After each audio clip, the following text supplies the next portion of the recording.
আপনি জীবনে কেন কিছু করতে পারছেন না? কখনো কি কল্পনা করেছেন আমাকে একটা মিনিট আমাকে সময় দাও, প্রত্যেকটা কথা তোমার জীবনের সঙ্গে মিলে যাবে?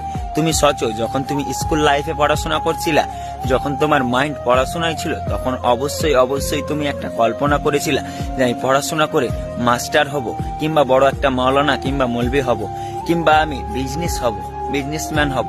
আবার কেউ কেউ চিন্তা করেছিল আমি ডাক্তার হব। কিন্তু আফসোস, দিন শেষে তারা কিছুই হতে পারেনি, কেউ কিছুই হতে পারেনি।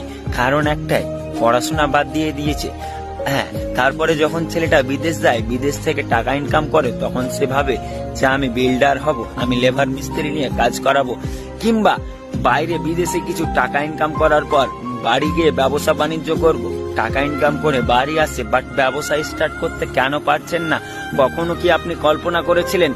আপনি তো অনেক স্বপ্ন দেখেছিলেন যে 2025 সালে এই জিনিসটা শুরু করব, কিন্তু আফসোস 2025 সাল শেষ হয়ে গেছে, 26 সাল চলে আসছে খুব তাড়াতাড়ি, আর মাত্র কয়েকটা দিন বাকি আছে। আমি